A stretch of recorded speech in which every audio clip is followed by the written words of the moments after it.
fire.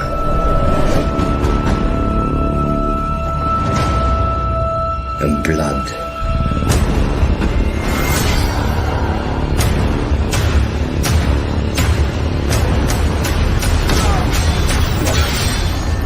Dreams didn't make us kings. Dragons did. The threat of war looms.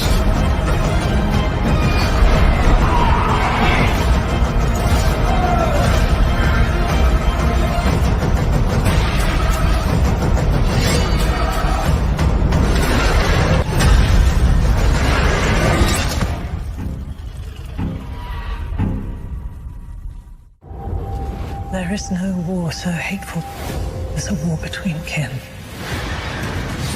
I mean to fight this war and win it. I will not be thought weak. I wish to spill blood.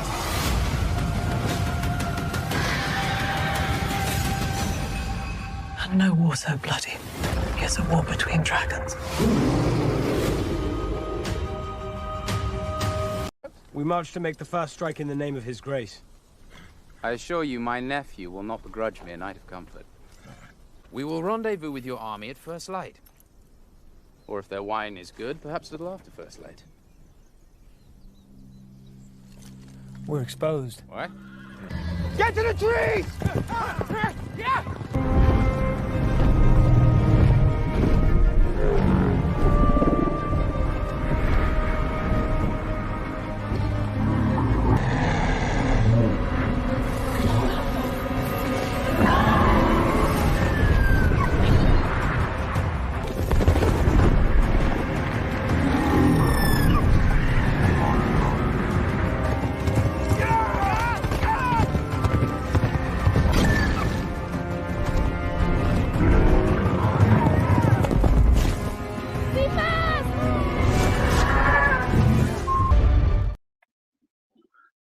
And welcome all to the night that we have all been waiting for. Ladies and gentlemen, we are less than 2 hours away from the Dance of the Dragons to properly kick off with the big battle of Rooks Rest.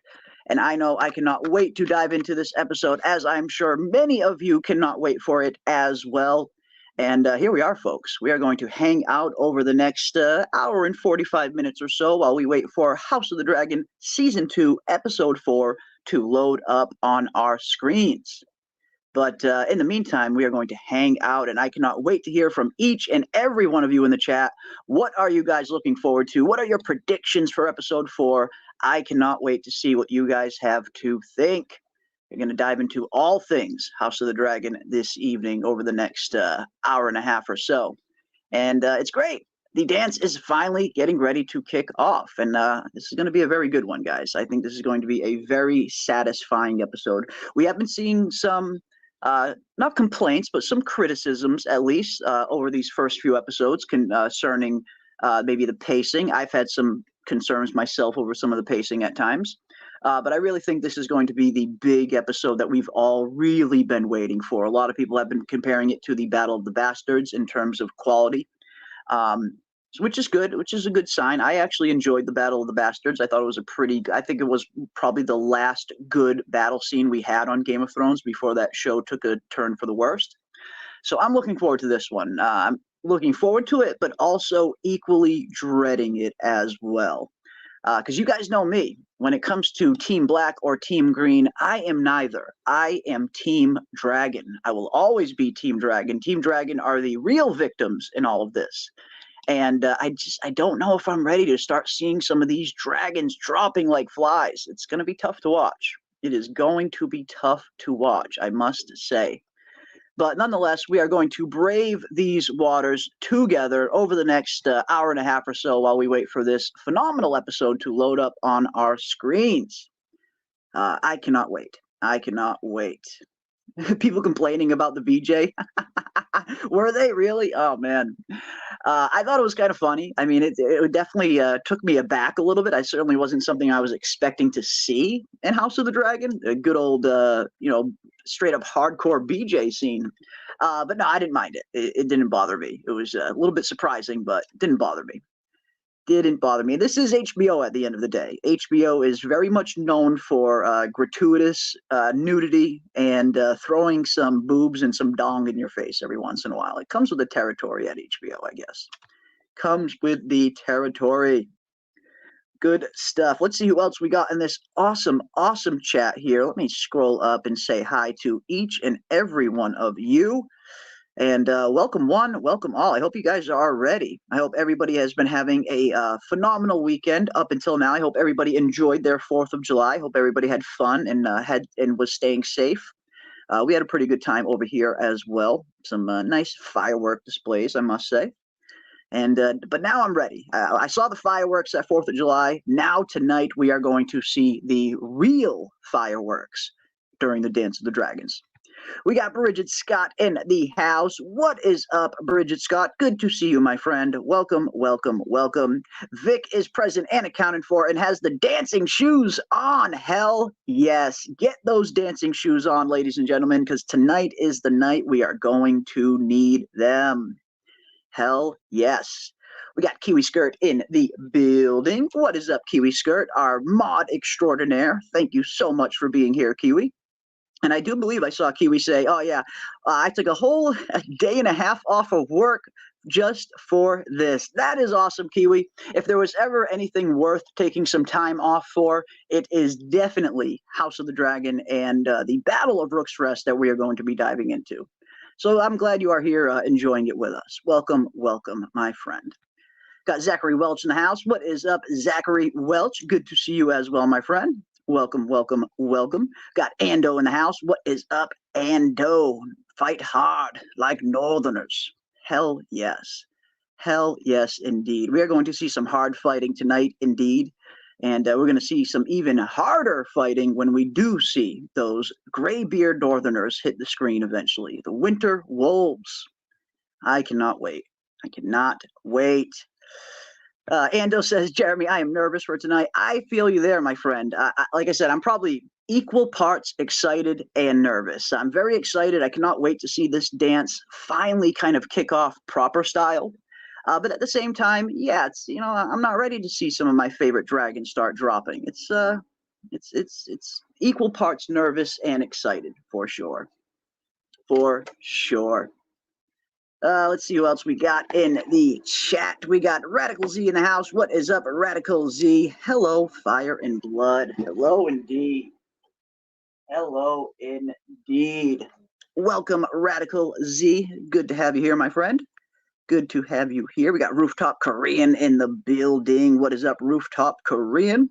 Got Jared Johnson. What is up, Jared Johnson? Good to see you as well as my computer reboots. Sorry about that. Let's see who else we got. And again, welcome one, welcome all. Big thank you to everybody who has taken the time out to come and hang out with us for a little bit as we do our weekly pregame shows as we get ready for House of the Dragon Episode 4 to load up on our screens.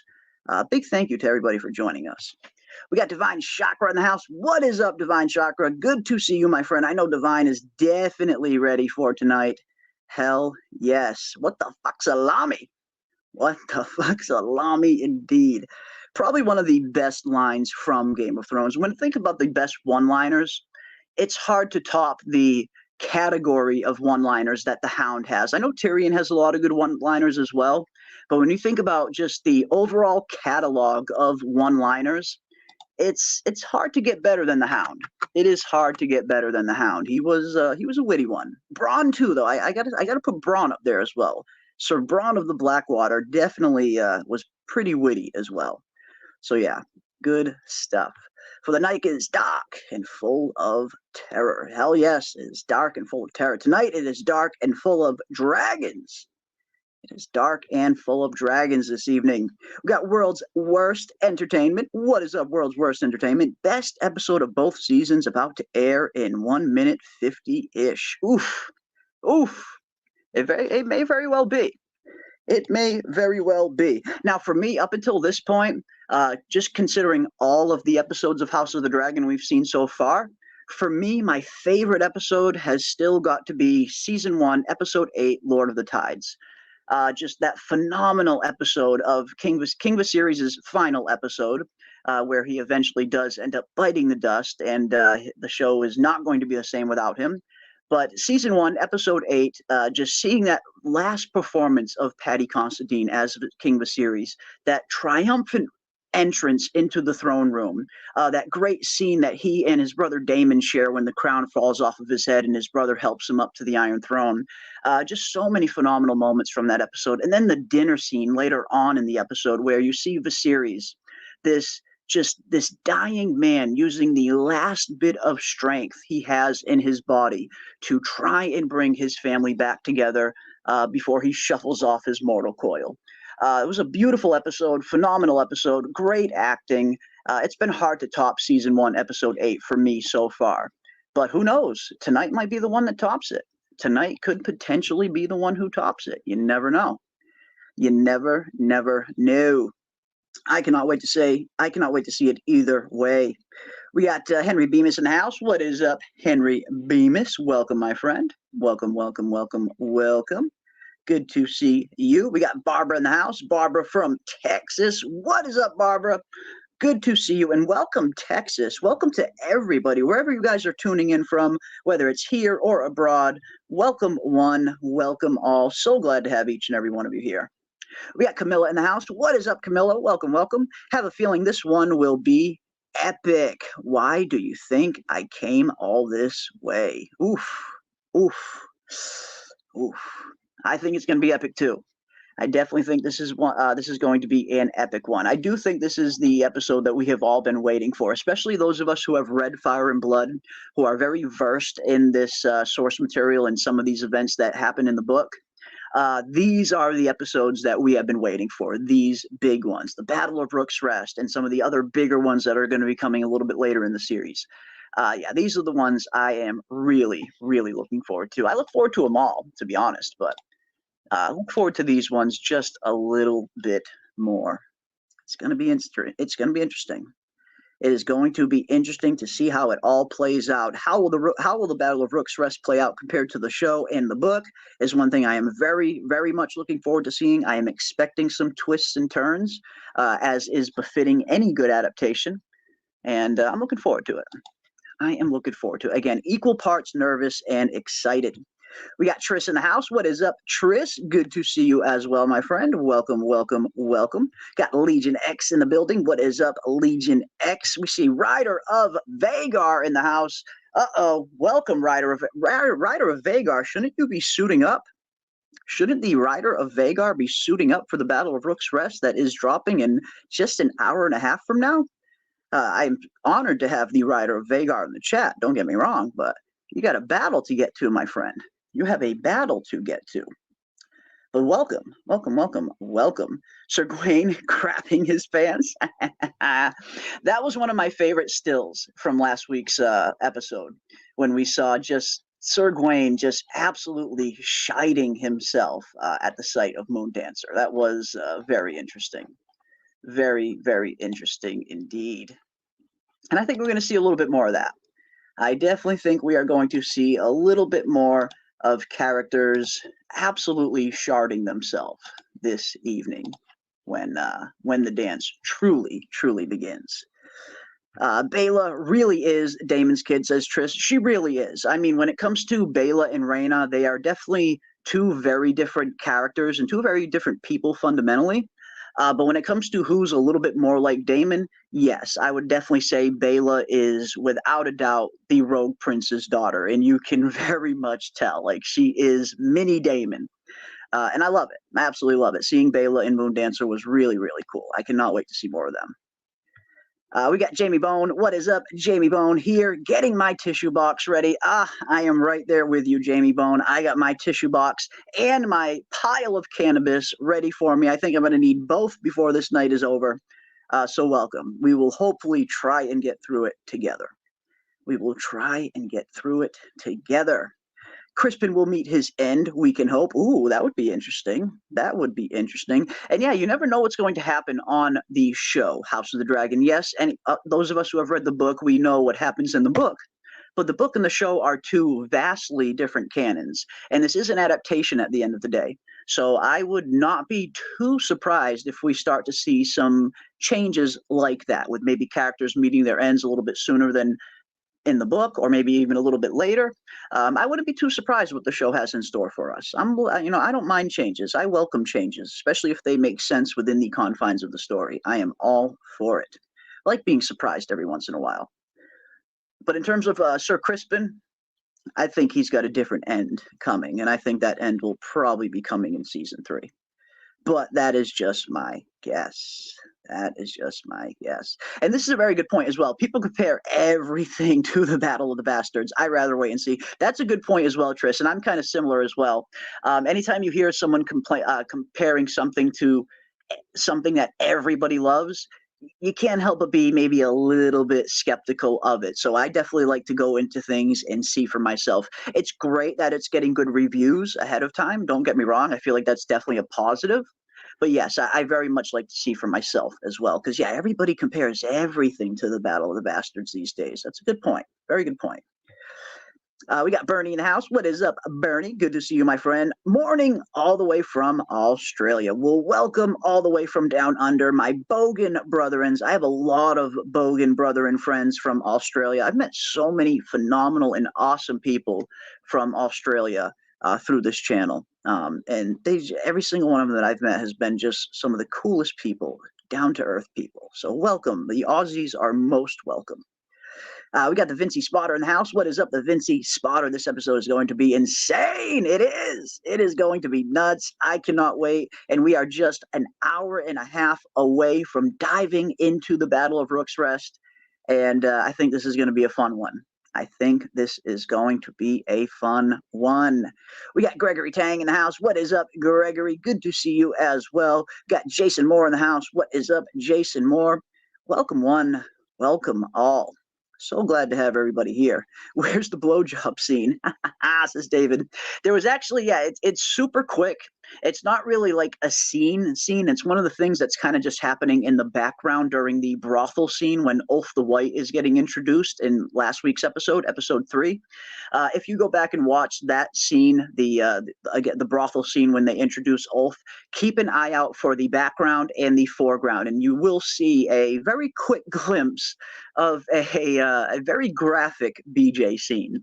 Yeah, it's kind of hard to miss once you know it's there. If you go back and rewatch the episode, you will most certainly see it, and it's pretty graphic. I must say, it's pretty graphic, and we have dubbed it the hashtag prop dong, because I have a feeling it's probably not a real dong and a real BJ that was going on set. That is, you need special licenses for that kind of thing. So it was most likely a prop dong. So we have dubbed it hashtag prop dong in the chat. But yeah, right there, last week's episode 3, during the brothel scene, you can see it. You can see it.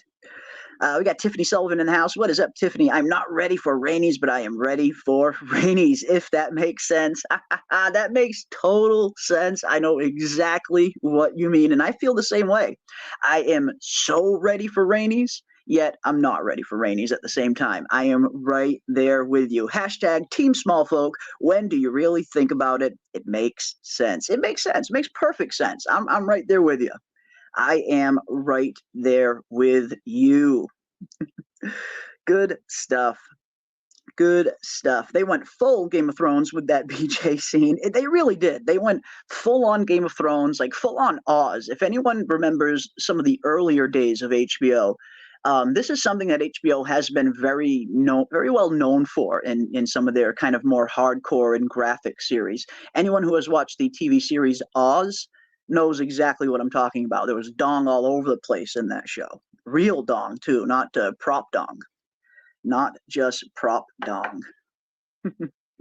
I wasn't surprised with the dong because they did it a lot in Euphoria. Oh, did they? Yeah, I haven't seen Euphoria myself, so I'm not quite sure. But I know HBO certainly does not shy away from using a good old prop dong, as Vic says every now and again.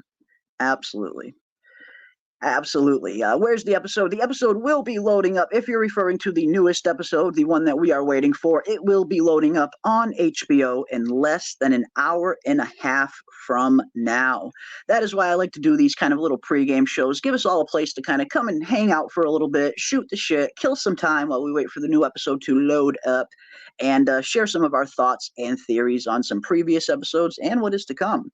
And that is one thing I want to hear from each and every one of you. What are you guys expecting from episode 4? How do you think the Battle of Rooks Rest is going to play out? How do you think it will affect the rest of the series going forward? Definitely sound off in the comment sections. Let us know what you guys think. We got Doc Hayes, who has been a member for 12 months. Thank you so much, Doc Hayes, for being a member for 1 year. Wow. Thank you, my friend. Thank you for the support. Tonight is going to be cray. It is, Doc. It is. Tonight, I have a feeling, again, I really feel this is the episode that we have all been waiting for, the one that is going to bring the fandom together and just bask in the glory that is Fire and Blood, and the tragedy that is Fire and Blood as well, because the two very much go hand in hand. When it comes to the Dance of the Dragons, it is equal parts epic and tragic, I would say. Maybe even a little more tragic than epic, considering how things shake up. But yeah, I'm ready. I am ready, my friend. And thank you so much for being a member of the channel for 12 months. Wow. Thank you, my friend. Thank you, thank you, thank you. Got King Scotto in the house. What is up, King Scotto? I know King Scotto is ready for tonight as well. Aegon looks like a child among men trying to ride that dragon to Rook's Rest. Bless his heart. He does kind of give off a little bit of that vibe, doesn't he? At least when you compare his look to like Rhaenys while she's on Meleys, or Aemon when he's on Vhagar, or Daemon on Caraxes. Yeah, Aegon is, maybe he does looks like a child among men trying to ride that dragon to Rook's Rest. Bless his heart. Ah, that is great, BB. That is hilarious. That is hilarious. Can't wait to see Sunfire, says the Vincey Spotter. I am right there with you as well. And it's kind of unfortunate that we're getting into, what is this, episode 14 total? This will be the 14th total episode of House of the Dragon so far, from episode 1 to 2. And we're only just now going to get a proper shot of Sunfire, just as Sunfire is about to get a makeover, so to speak. So yeah, I'm right there with you. Sunfire is known to be the most beautiful of all of the Targaryen dragons in the book, and I'm a little bit disappointed that we haven't gotten some proper looks of Sunfire before now. It's a little bit tragic. We're going to see this beautiful, splendid golden worm in this episode, and again, yeah, we're going to see it get a nice makeover in the same episode. So it's a little bit tragic. It's a little bit tragic, but I am very much looking forward to seeing Sunfire, a proper look at Sunfire. I know we've seen some background shots of Sunfire here and there, but it'll be nice to get a proper look at Sunfire.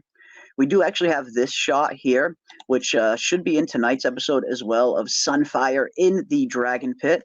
And this is kind of noted in Fire and Blood, where they do mention that Sunfire is young, but Sunfire was very kind of big and heavy for its age.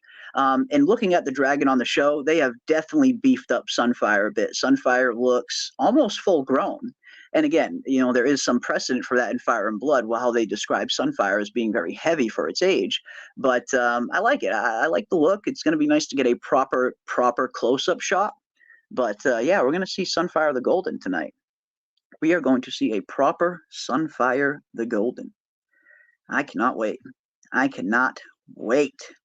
We got Travis in the house. What is up, Travis? Good to see you as well, my friend. Let me scroll down a little bit more. And if I did miss anybody, I am terribly sorry.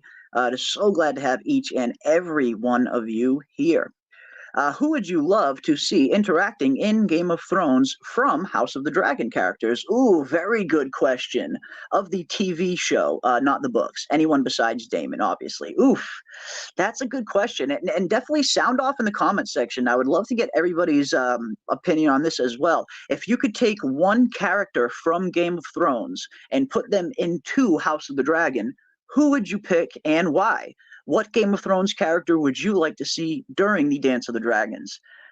For me, man, it's tough. I'd have to like really think about it to give it a proper answer.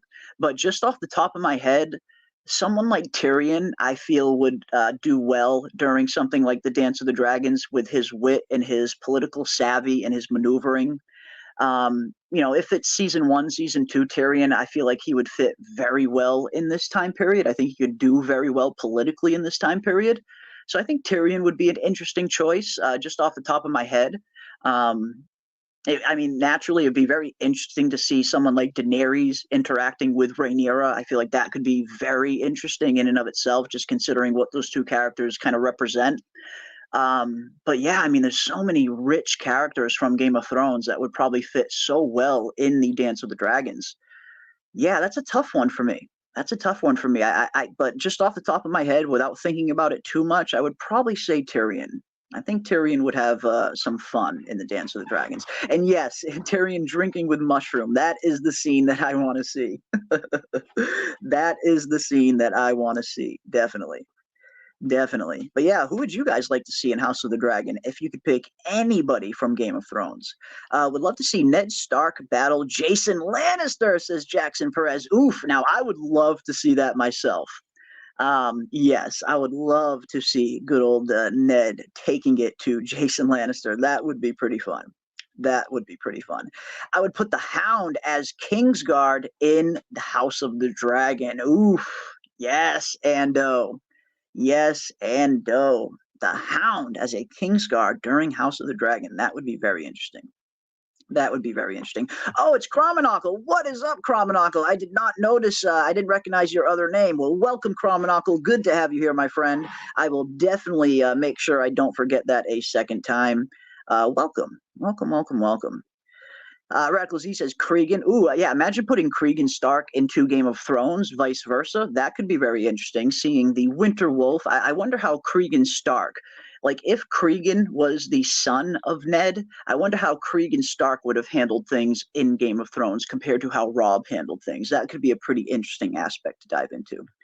Sir Barristan the Bold, always, says Henry Bemis. You could put Sir Barristan the Bold in any time period in A Song of Ice and Fire, and he'd still be a freaking badass. He's Barristan the Bold at the end of the day. George R.R. Martin has remarked in the past that Barristan Selmy and Arthur Dayne are the two greatest fighters that he has written. And he says if Arthur Dayne and Barristan were to fight, and if Arthur Dayne had Dawn, that Arthur Dayne would win. But they are definitely the two best fighters in the books, hands down, in this world, at least according to George anyway. So yeah, you could put Barristan the Bold in any time period, and that would be freaking fun. That would be very fun. Let's see what else we got. I'd love to see Daemon battle against the Night King. Oof, oof, oof, oof. I would love to see that as well. And we have heard the actor playing Daemon, of course, Matt Smith, has been asked a few times, how he would react to a certain of the events that happen in Game of Thrones. Like, for instance, how would he respond to Daenerys burning down King's Landing? And Matt Smith says Daemon would join her. And that's totally something Daemon would do. This is Daemon, the rogue frickin' prince at the end of the day. Yes, absolutely he would join Daenerys in burning that city down, probably. This is Daemon. But yeah, I'd love to see Daemon going one-on-one against some White Walkers. That would be very fun. Varys, I want to see him go toe-to-toe with Larys. Who's the better master of tea? Ooh, Vic. Okay, I see you. I see you. Okay. Yeah, when it comes to those kind of Master of Whisperers characters, Larys and Varys definitely kind of have a good deal in common, for sure. Who is the more savvy, who is the more politically astute of the two? It's hard to say. My money would probably be on Varys, just because there's a little bit more information on Varys. We know a little bit more about him than we do about Larys, at least up until this point. But I would probably go with Larys. I would probably go with Varys over Larys. I can't side with a guy with a foot fetish. I can't. I just can't. Sandor Clegane would definitely suit the Black Council. Absolutely. I 100% agree. If Sandor was in this time period, I definitely see him fitting in on the Black Council, for sure. Can you imagine some of the dialogue between Daemon and the Hound? How freaking insane that would be. I feel like Daemon and the Hound in particular would have some very, very, very interesting dialogue, if nothing else. If nothing else, they would have some very interesting dialogue. I'm gonna have to eat every fucking chicken in this room. Gonna have to eat every fucking chicken in this room. Damon Blackfire, not as good. I think Damon Blackfire is actually one of the best characters in all of A Song of Ice and Fire, personally. I cannot wait to learn a little bit more about him when George does eventually get around to doing part 2 of Fire and Blood and he fills in the rest of the Targaryen king's reigns. We will definitely be learning a lot more about Damon Blackfire, the entire Blackfire Rebellion. All of that stuff, George said, is going to get fleshed out much more in Fire and Blood Part 2. But I love the Blackfire Rebellion stuff. In terms of any Targaryen time period that could get turned into a series, if I could pick any time period, it would be the Blackfire Rebellion. As much as I love watching the Dance of the Dragons, as much as I really hope Aegon's Conquest gets greenlit, if I could pick any Targaryen time period to be turned into a series, it would definitely be the Blackfire Rebellion. I mean, it's possible they could touch on parts of it during Dunk and Egg, although I'm not really expecting them to. I'm really expecting Dunk and Egg to be a little more self-contained.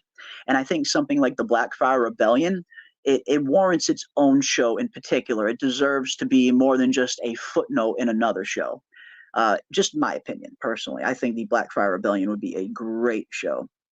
I would like to see the Sword of the Morning. Hell yes. Bring on Sir Arthur Dayne. Hell yes.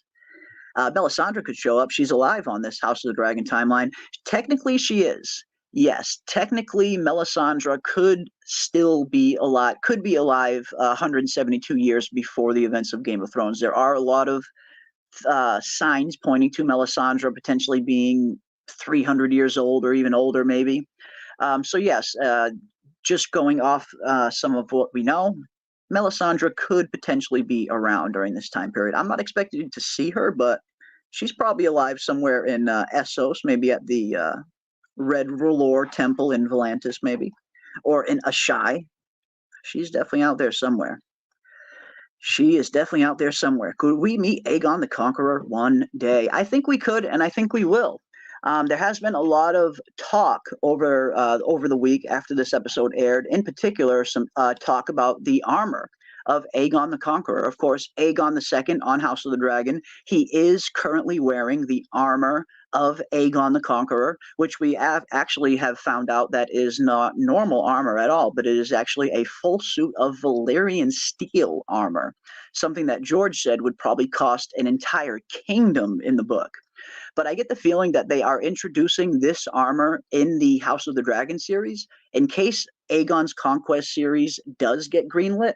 I get the feeling we are going to see this armor again. I get the feeling that's probably why we're seeing it on House of the Dragon and why they're showing Aegon in it so much, that this armor could potentially probably show back up if Aegon's Conquest gets greenlit. So that's probably why they threw it in there.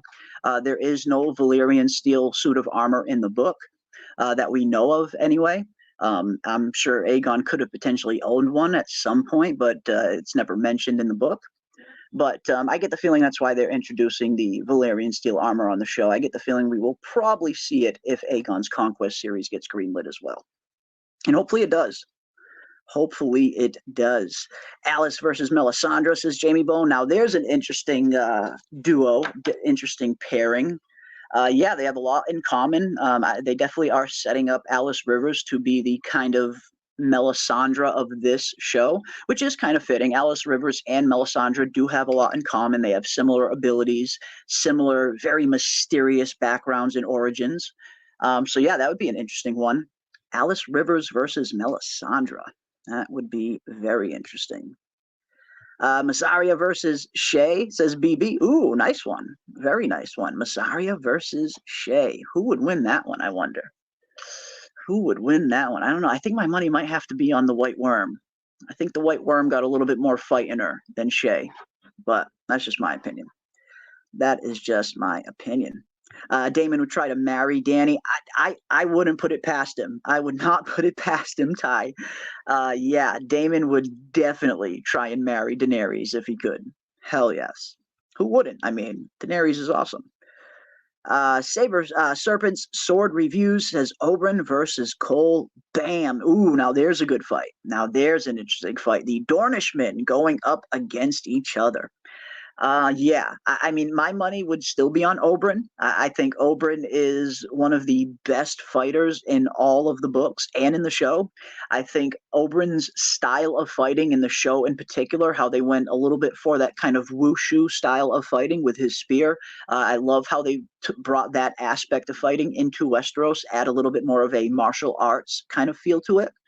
And just given Oberyn's agility, his speed, his accuracy with that weapon, and the range of that spear in particular, Oberyn is just one of those characters that could probably go up against almost anyone and win in a one-on-one fight. Just because he's so versatile, he's so quick, he's quick, he's speed, he's agile, he's strong, and he's just so deadly and accurate with that freaking spear that he would be a tough matchup for anybody, especially with that reach. Especially with that reach. Crispin Cole versus Jaime Lannister. I think that one would be a little bit more evened out. I think if we're talking prime Jaime, before he loses his hand, I think I would give the edge to Jaime. Kristen Cole is a good fighter. I don't want to take anything away from him. Don't get me wrong, but I don't think he's at Jaime's level. If we're talking Jaime when he's at peak before he loses his hand, I would go with Jaime. I would go with Jaime. Definitely. Varys would have known about Rhaenyra's secret mission before she even arrived in King's Landing. Yes, he would have. I mean, we know about Varys. He knows what you ate for breakfast 3 days ago, according to Davos. Yeah, I agree. I very well agree. But honestly, someone like Varys, I wonder where he would side when it comes to the Dance with the Dragons conflict. Would Varys side with Rhaenyra? Or would he side with Aegon? And I wonder about that. I mean, part of me thinks as duplicitous as Varys was, when I look at the difference between Varys and Littlefinger, it looked like Larys was being duplicitous. At least he had kind of noble and honorable intentions behind them. Varys genuinely seemed like he wanted the small folk and the realm to prosper. Whereas Littlefinger seems to be doing all of his kind of skullduggery only for his own personal gain.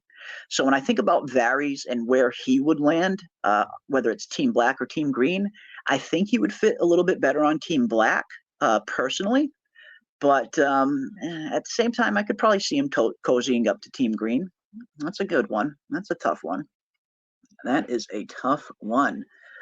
It would be cool to go to Winterfell in a future season of Dunk and Egg. And that would be very cool. And that's actually very possible. George R. R. Martin has stated he still has a ton of Dunk and Egg novellas that he plans on writing. And he said specifically one of them is a Winterfell story.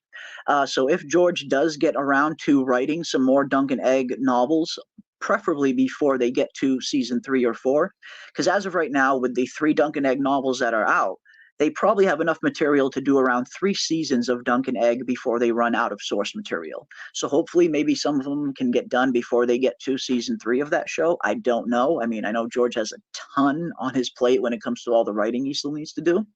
But he did mention something about there being a Winterfell Dunk and Egg story that he wants to write at some point. So hopefully he gets a chance to do it. Dragons from Game of Thrones versus dragons from House of the Dragon. Who do you got? Oof. Now, this is a question I want to hear from everybody in the chat. I got to go with the House of the Dragon dragons. They're older. They're larger for the most part. I know Drogon gets very big very quick. But the dragons on House of the Dragon are a little bit older, a little bit bigger, and they're far more battle tested. So that's probably why I would go with the House of the Dragon dragons. They've been in so many battles.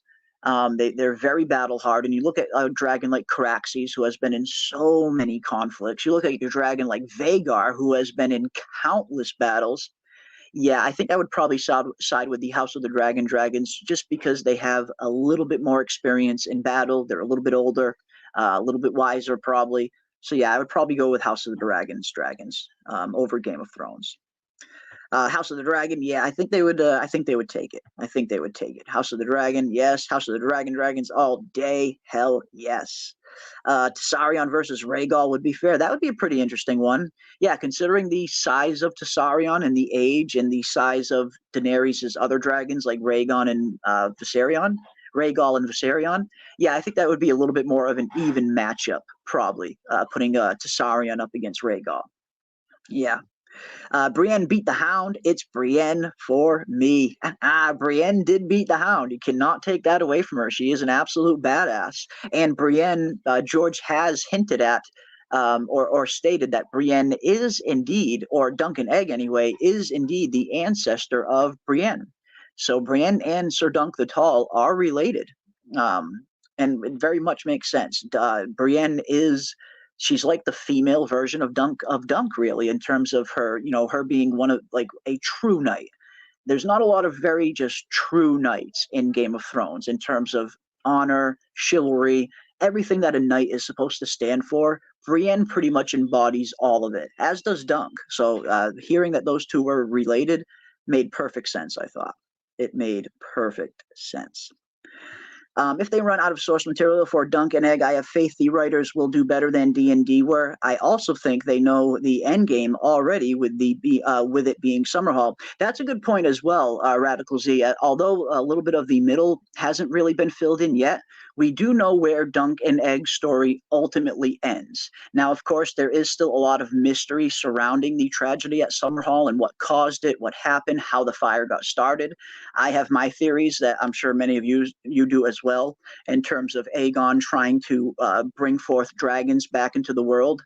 I do think something went terribly wrong with him trying to hatch dragons, and that's what led to the fire. But yes, in terms of, we might not have all the details as to how they get there, but we do actually know how Dunk and Egg's story ends in the book at Summerhall, the tragedy of Summerhall. Which is another event I'm looking forward to reading a little bit more about in Fire and Blood Part 2 as well. There's so much interesting stuff that's going to be in Fire and Blood Part 2.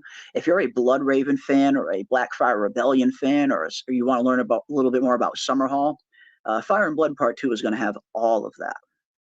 It is going to have all of that. George R.R. Martin deserves more respect from the Westerosi fan base. The guy literally created a whole new universe, and everyone hates him because he hasn't finished a book. Wild. And I definitely do understand that. Now, while it does kind of suck waiting 13 years for a book, at the end of the day, you got to give George his due. I 100% agree with that. The guy created one of the most complex and fascinating worlds I've ever read, I've ever even seen. I mean, with the exception of maybe Tolkien, I can't think of any other fantasy writer that has accomplished what George has accomplished. And so, yeah, absolutely. I mean, it does suck. You do see a big portion of the fans. Like, if you look at George's Twitter, every single time the poor guy posts something, you just see hundreds of comments just saying, where's wins, where's wins, where's wins, where's wins. It must get just exhausting after a while. And I totally understand fans' frustrations. I mean, waiting 13 years for a book, it sucks. I get it. I'm right there with you. I want that book just as much as anybody else. But at the end of the day, yes, George R.R. Martin definitely deserves his respect. He's earned it, and he gets it from me. I mean, I can't speak for anybody else, but I will always have respect for him, for sure. But yeah, bring on wins. Bring on some wins. Drogon versus Balerion. Who wins, says King Cobra. Oof. I think Balerion the Black Dread. I mean, as big as Drogon got in Game of Thrones, it was still a fraction of the size of even Vhagar, let alone Balerion. When Drogon eventually gets to full size, maybe after Drogon's been alive for, 100 years or so, then maybe Drogon might stand a chance of going up against Balerion. But in their current forms, the Balerion we see on Game of Thrones, the Drogon we see on Game of Thrones versus the Balerion the Black Dread that we know of, yeah, Balerion the Black Dread absolutely destroys Drogon every time. I mean, Balerion's just way too big, way too powerful. There's not many dragons that can stand against Balerion. What constitutes more experience for dragons? The way they fight is honestly kind of basic instinct, and the animal can do the same minus the fire breathing. Well, I do think there is a degree of experience in there, and even in the books do kind of state that where the battle hardened dragons are always going to have a leg up. And there's different breeds of dragons. Not every dragon is bred for war, like the Targaryen dragons. You look back to old Valyria, there are so many different families with so many different dragons, and not every dragon was bred for war. Some dragons were bred for different purposes. So yeah, I definitely think that experience 100% plays a factor in it. These are dragons at the end of the day, and they're smart, they're intelligent creatures. Something like experience is definitely going to factor in my opinion, anyway. Um, Caraxes is having any dragon for dinner. I go with my boy, the Bloodworm. Yeah, I mean, it's hard to. I mean, Caraxes is he's just that dragon at the end of the day, isn't he? I mean, yes, he's not the biggest dragon around. He's not the strongest dragon around, but he's freaking Caraxes. He's probably more savage than any other dragon in terms of just sheer ferocity and anger. Caraxes is always described as being an angry dragon. Um, and yeah, I mean, with the right rider behind Caraxes, like Daemon, yeah, I would put Daemon and Caraxes up against almost any other dragon rider combo, and I wouldn't be surprised if Caraxes came out on top. I would not be surprised. Caraxes is just that dude. Just that dude. When you make a promise for a 7-book series and haven't put one out in 400, I know, wow, 4,700 days, people become frustrated. Absolutely not. I 100% sympathize with that. And I'm kind of frustrated myself too. I mean, I really want wins. I mean, man, when you see it in days, man, it just seems even longer. Wow, 4,700 days. Holy cow. Yeah, that's a long time to wait. I mean, there's no denying that. I totally understand the fandom's frustration. Again, I'm kind of frustrated myself as well. I want that book so bad. But at the end of the day, I'm always going to have respect for George, is I guess the point I was trying to make. As frustrated as I am with him, I'll always respect what he created. It still pisses me off that HBO canceled the Long Night spinoff, man. Yeah, I was really hoping that that show was going to come off the ground as well. And I know that show doesn't have a whole lot of source material to really draw off. When it comes to the original Long Night, George hasn't really revealed a whole lot of details about it, what actually happened. So that one was definitely going to be, in large part, a kind of original story. But I was looking forward to it. Again, I'll give anything based in George's world at least a shot. I'll give anything at least a fair shake. But from what we learned from some of the behind the scenes on the filming of that show, it was just an absolutely abysmal disaster from start to finish, from what I've heard. And I've heard from people who actually worked on that production, and they say it was bad. Like, everything was a discombobulated mess from start to finish. And apparently it got so bad that the pilot episode that they did end up filming for Blood Moon, I know it was a working title. The working title anyway was Blood Moon, even though George wanted it to be called The Long Night. Apparently the pilot episode that they did end up filming for that series was so bad, was so abysmal, that HBO won't even let George R.R. Martin view it, is what I'm hearing. And if that is the case, if that is true, that is just nuts. I can only imagine what that pilot must look like. I want to see it so freaking bad, just to see what all the fuss is about at the end of the day. Because I've heard so many horror stories coming out of that production from behind the scenes, that I'm just so curious to see what that pilot episode looks like. How bad could it possibly be for HBO wanting to just bury it and completely throwing away $35 million in the process? They spent $35 million filming that pilot episode for the Long Night series, and it was so bad that they just completely chalked it up to a complete loss. So yeah, if nothing else, I would love to see that pilot episode at some point. I don't think it'll ever see the light of day. I think HBO will make sure that thing will never see the light of day. But it would be nice to see it, just to see what all the fuss is about after hearing all of the horror stories I've heard. Would love to see that episode. Would love to see that episode. Let's see what else we got. Some also suggest that Hodor is also Dunk's descendant. I have heard some of those theories as well, and just considering how big Hodor is alone, I guess it would make sense. I mean, he's a freaking giant. But that could be pretty interesting if Hodor turns out to be a descendant of Dunk as well. That could be pretty cool. That could be pretty cool. Coming in late today, what is up, Catspaw? Good to see you, my friend. Get that false king off the thumbnail. Put up my queen, my queen, Rainey's. You got it. You have got it. Where's Rainey's? There's Rainey's. There is Rainey's. You got it, Infinity A. Ask and you shall receive. Yeah, it's much better to look at Rainey's, isn't it? Absolutely. Absolutely love Eve Best in the role of Rainey's. She's absolutely phenomenal. Absolutely phenomenal. Well, this is the sad fact. He has chosen the TV routes over the books. I mean, it does seem like the TV shows have gotten him a little bit distracted, and I feel like I believe he even admitted as much in his recent Not a Blog post, where he straight up said that all of the HBO series that are in production and in pre-production have distracted him, and it's unfortunate. I mean, this is his legacy at the end of the day, and that is one argument I hear get made all the time, and it's something that I do kind of agree with. Where if he doesn't finish this trilogy, this series of books, it is going to tarnish his legacy overall at the end of the day. And that's something I really would hate to see happen. When you look at the catalog that he has cultivated up until now, if he doesn't get these last two books finished, yes, it's definitely going to be a black mark on his legacy overall. So yeah, I mean, I just hope he gets them done. It's long past time, but yeah, it does seem like these shows have been a little bit of a distraction. For sure. Can dragons really be battle hardened since they just fly around lighting up armies? Absolutely, they can be battle hardened because that's the thing. Dragons are much more than just animals that fly around lighting up armies. Dragons are intelligent. There's a lot of maesters that think that dragons are even more intelligent than humans are. So dragons they're not just kind of these mindless animals that fly around blowing fire at stuff. They're much smarter than that. They have much longer memories. So yes, a dragon being battle hardened and having experience definitely makes a difference. 100% makes a difference. Vhagar versus Drogon, who wins? Oof, I got to give it to Vhagar.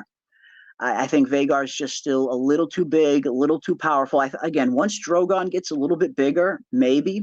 But if we're going off the Drogon that we see in the final season of Game of Thrones versus the Vhagar we're seeing now in House of the Dragon, I got to give it to Vhagar. Vhagar is just too big, too massive, too powerful, and Drogon's just too young.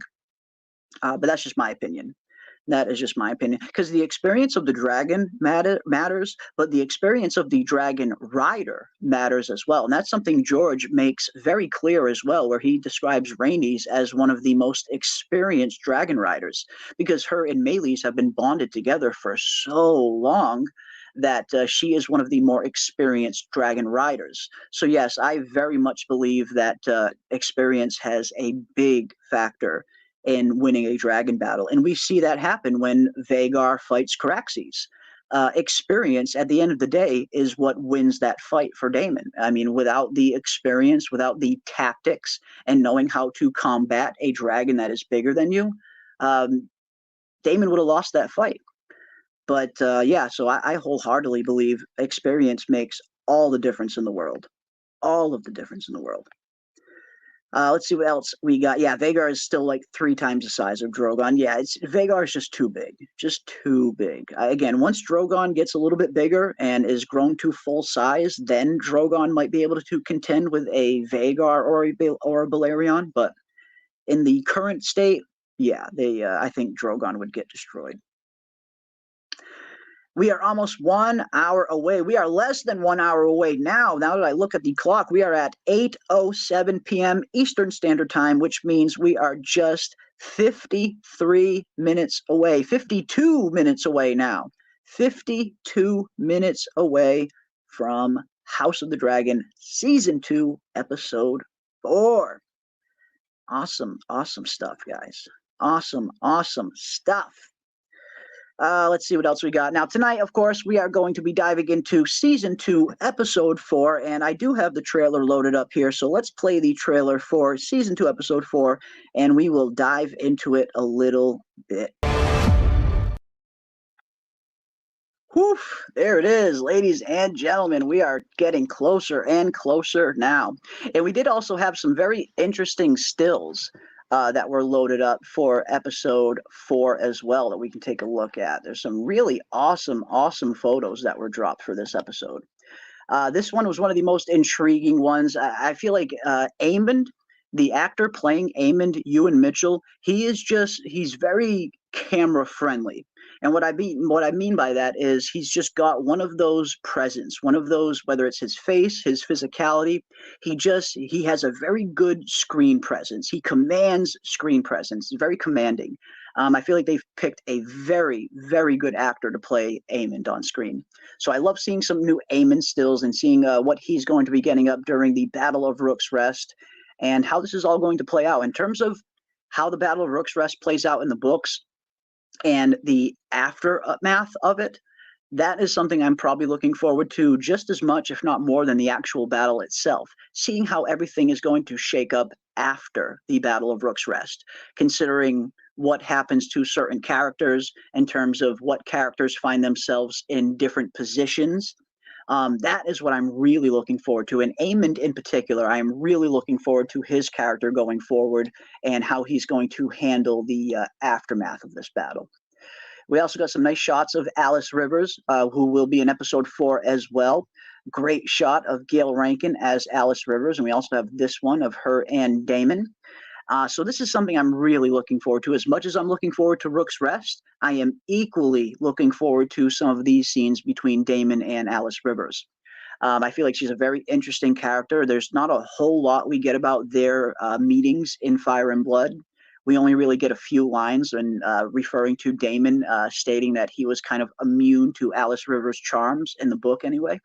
But I love how they're playing it on the show. I'm really looking forward to seeing where these two characters go, how they interact. It looks like Daemon will be having more of those dreams or visions, hallucinations that he was having in episode 3. He will be having more of those. And that's been a big question among the fandom. I've seen a lot of good, interesting discussions going around in terms of those visions, and in particular, what was causing those visions. Was it Alice Rivers inducing these visions on Daemon? Was it the curse of Harrenhal itself inducing these visions on Daemon? Or were they Weirwood induced as well? Of course, Daemon does wake up after that episode right in front of a Weirwood tree, which is very interesting. We have seen Weirwoods have very strange effects on characters in the past in terms of giving them prophetic visions of the future. Even Jaime Lannister, someone who doesn't even worship the old gods, who isn't even remotely connected to the old gods. Even someone like Jaime Lannister has Weirwood dreams in the book. So it definitely very well could be the Weirwood causing these visions. It could be Alice. It could be the Curse of Harrenhal. It could be a mix of all three. But that's, I guess, a question I would love to hear. I would love to get an answer from you guys. What do you think are causing these visions for Daemon? Do you think Alice Rivers is getting in Daemon's head and causing some of these visions? Do you think it could be Weirwood induced? Do you think it could be the Curse of Harrenhal? Or could it be something else entirely? What do you guys think are causing the Alice Rivers, or what do you guys think are causing the Daemon visions? Always coming and going, aren't you? And I have to clean up afterwards.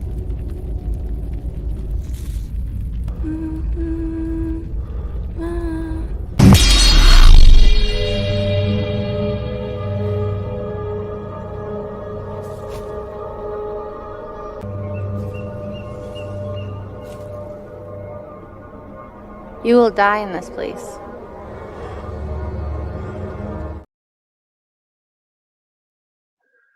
Oof, you will die in this place. Epic foreshadowing right there. Yeah, I cannot wait to see some more from Alice Rivers, and I think she's going to be a very phenomenal character. Very phenomenal character. Single combat, you choosing Blackfire or Dark Sister? For me, Dark Sister any day of the week. Dark Sister is what is referred to as a bastard sword, which is the same size sword as Jon Snow's Longclaw. Blackfire, on the other hand, is more of a two-handed greatsword, much heavier, much harder to swing in combat, not very good in close quarters. So for me, if I had to choose between Blackfire and Dark Sister in a fight, every time I'm going with Dark Sister. I feel like it's a more versatile weapon. It's an easier to wield weapon, and it's just more versatile in terms of what you're looking for in one-on-one combat. Blackfire is a big weapon. Blackfire would be good for someone like the Mountain to swing around, But in terms of someone who's just like a normal sized human like me, I would definitely go for Dark Sister. I would definitely go for Dark Sister. But nice question. That's a good question. Very good question indeed. And yes, it would be pretty cool to see how the Curse of Harrenhal started.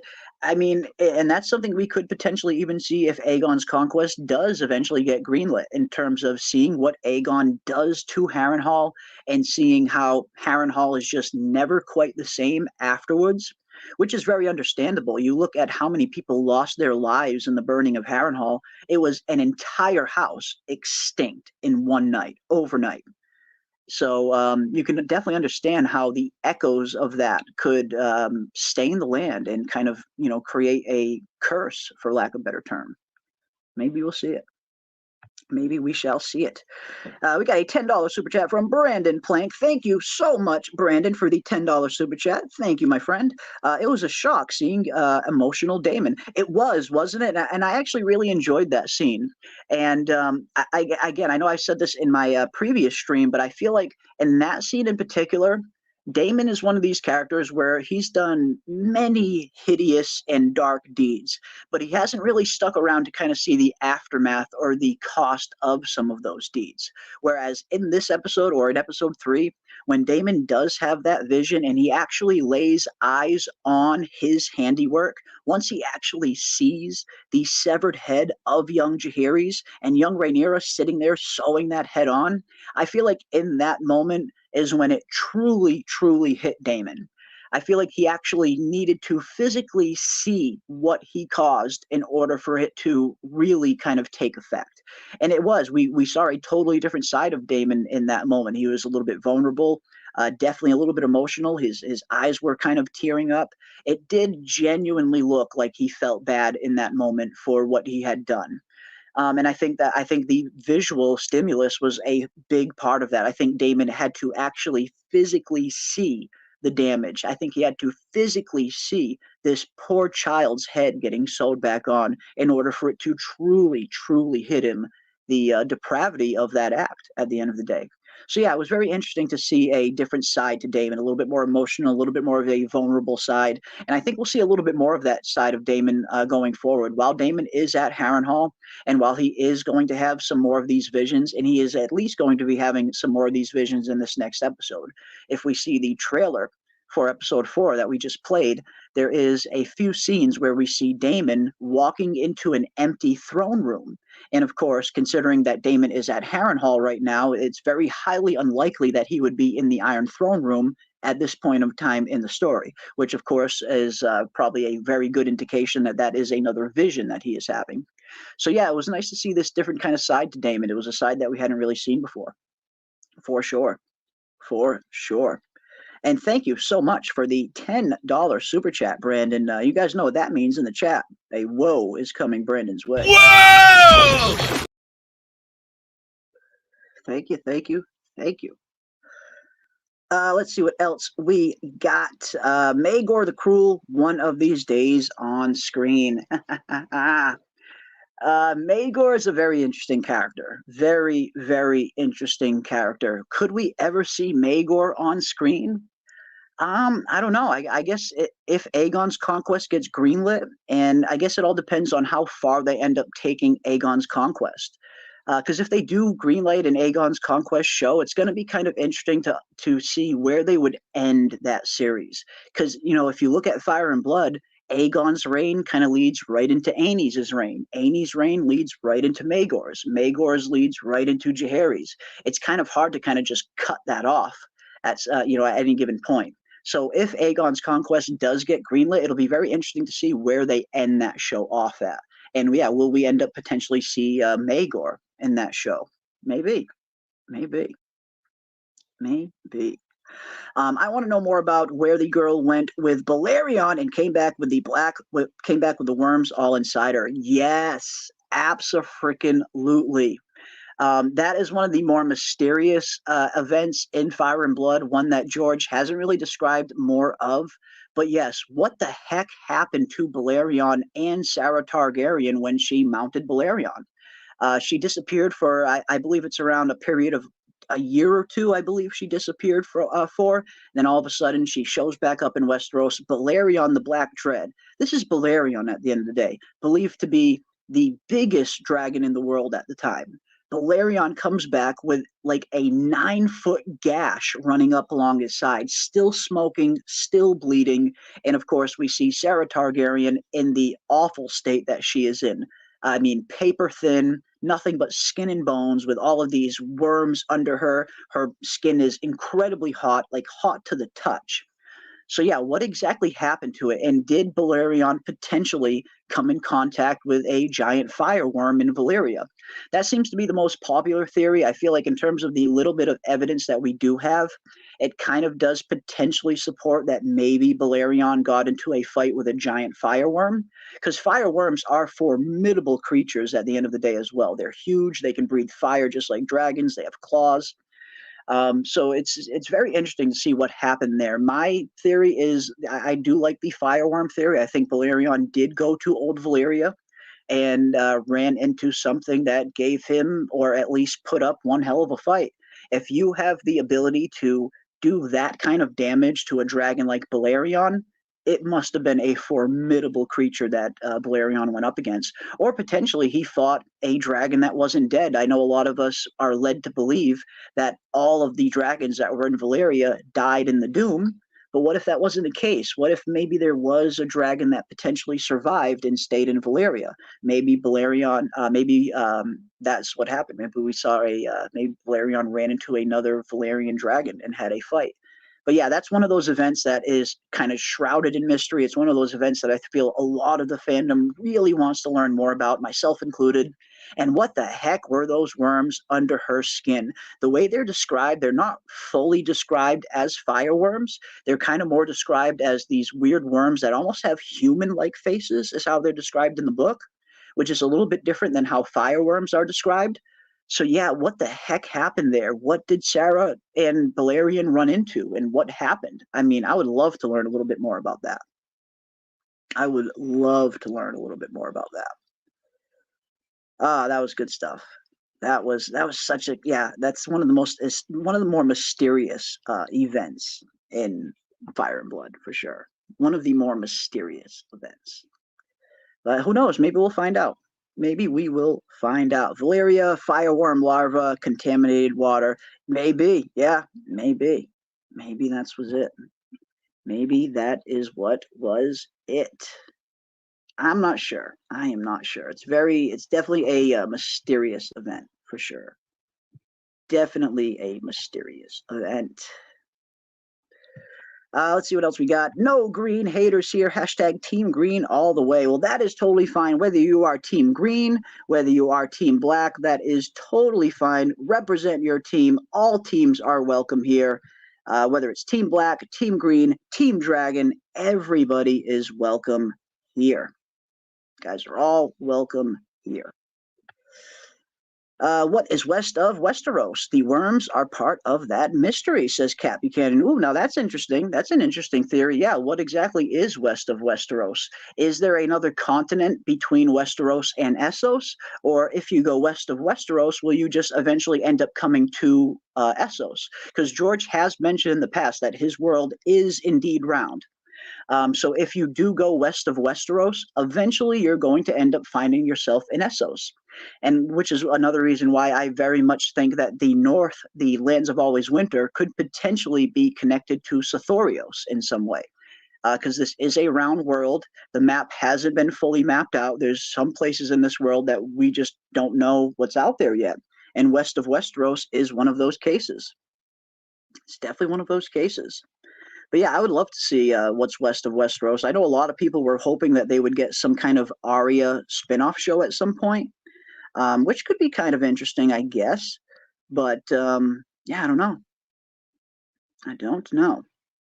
I don't know. Will we ever find out what is west of Westeros?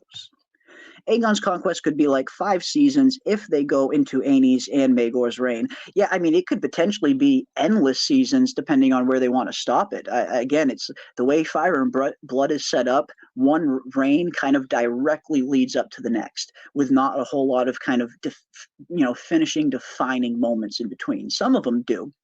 But yeah, that will be a very interesting part of Aegon's Conquest. If it does get greenlit, where exactly will they be planning on ending the Aegon's Conquest? How much will they show? Will they show the reign of Aenys?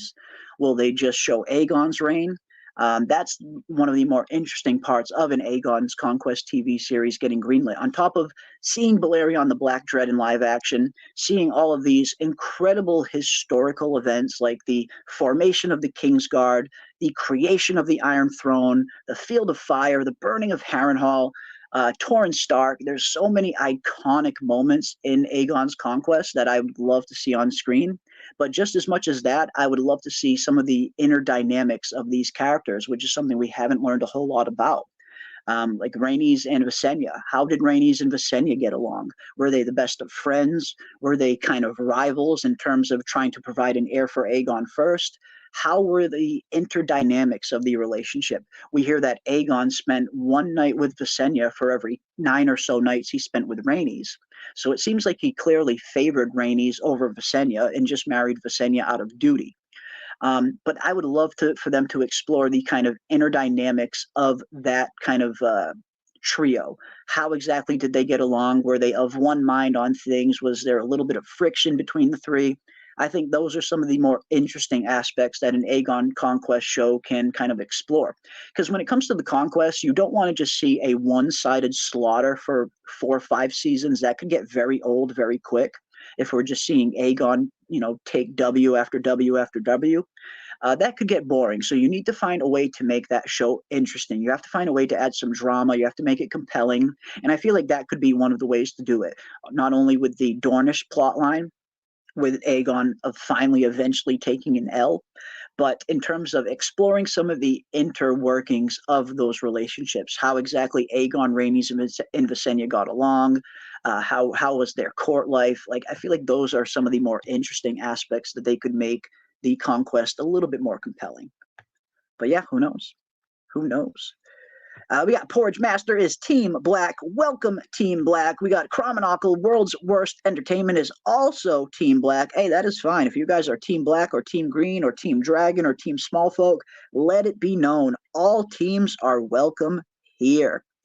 Vermithor, question mark. Yes, we will be seeing Vermithor in Season 2. Probably not in this episode, but yes, we will definitely be seeing Vermithor in Season 2 and a proper look at Vermithor. Vermithor is one of the dragons that does play a pretty big part when it comes to the Dragonseed storyline.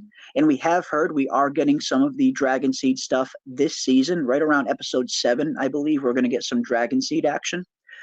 So yes, we will definitely see a proper shot of Vermithor this year, and I cannot wait to see a proper shot of Vermithor. We get that very little tease in Season 1 when Daemon goes down into the Dragon Mount and is singing to Vermithor, which was a really cool scene. That was a great scene, but I want to see Vermithor proper. The only time we've seen Vermithor up until now has been in very, very low light in terms of that Daemon scene or that very quick scene we got in the trailer. I want to see what Vermithor looks like out in the open. What does the Bronze Fury really look like? That is what I want to see. That is what I want to see. Good stuff. Good stuff, guys. Let's see what else we got. And yes, I see we are a few of you pointing out that we are getting closer and closer. Now, ladies and gentlemen, we are just 32 minutes away from House of the Dragon Season 2, Episode 4. The Battle of Rooks Rest is getting ready to kick off. And this is going to be a fun one, ladies and gentlemen. This is going to be a fun one. Cannot wait. It's cool we are getting 2 battles this season. That is pretty cool. We have heard Ryan Condal has kind of come out and confirmed that they did film 2 big battle sequences. So that is really great. I mean, we're gonna get 2 proper battle episodes this year. And from what I hear, I don't know if it's true or not, but the second big battle that is coming, I'm hearing it comes in the last episode. I don't know if that's true. It hasn't been confirmed, just a rumor. But we do, at the very least, have two big battles coming for sure. April May says Nettles is already in the show for reals. That has to following in every episode so far. She's coming. Ooh, interesting. So you think Nettles might have already been in the show and they just haven't really introduced her yet? That's interesting, April. I hope you're right. I hope you are right. I mean, there has been a lot of controversy surrounding Nettles as to whether or not she's going to be in the show. And I don't know. I mean, all I will say is that if Nettles isn't in the show, I think that's a mistake. I think Nettles is a very compelling character and a very important character overall. She plays a pretty big part in some events a little bit later on in the dance. She has a part to play in the Battle of the Gullet. She has a part to play with Daemon in the Riverlands. She definitely plays a part in terms of Daemon and Rhaenyra starting to fall out a little bit. So yeah, I think if they do cut Nettles from the show, that is going to be a massive disappointment and a mistake at the end of the day. I really feel like Nettles is a very important character that should be in the Dance of the Dragons. But I guess we'll have to wait and see if the rumors are true or not. Guess we will see. How long does the dance actually last? In terms of like the war itself, if we're going off Fire and Blood, the span of the war takes place over around a 2-year period. And it's pretty crazy. You look at the prelude to the dance, and everything that leads up to the Dance of the Dragons is around 29 years of history, give or take, around 30 years of history, which is what season 1 had to kind of condense and kind of adapt. They had 30 years of history to get through in just one season. So that's kind of why you see a lot of those time jumps in season 1, just because they were never going to be able to get to everything. When you have 30 years that you're trying to get through in one season, you're gonna have to have some time jumps every now and then. But once the Dance of the Dragons actually starts, the war itself lasts around a period of around 2 years. So I guess we're going to have to wait and see how that's going to be on the show. Will it be a 2-year period? Will they stretch it a little bit longer? Will it be a little bit shorter? I'm not sure. But if Fire and Blood is any indication, it's around a 2-year period, the events of the war. Vermithor looked like a effing savage. It really did. Like, Vermithor looks so freaking badass. Like, incredibly badass. I can't wait to get a proper look at Vermithor. Like, a proper look. We probably won't see Nettles until season 3 if they decide to include her story. Maybe not. I mean, well, if they're planning on doing the Dragon Seed storyline, which this season, which it looks like they are, she should be there in season 2. If Fire and Blood is any guide, if they're doing the Dragon Seed storyline, she should be there with the rest of the Dragon Seeds. So, I mean, if they are going to cast her, I think introducing her into season 2 would probably be the best choice. But who knows? I mean, maybe we don't get her in season 2. Maybe they'll end up introducing her in season 3. That's a possibility as well. That's definitely a possibility, for sure. Since Vermithor showed up quick in season 1, he's not one of the 5 new dragons in season 2, right? I don't believe so, no.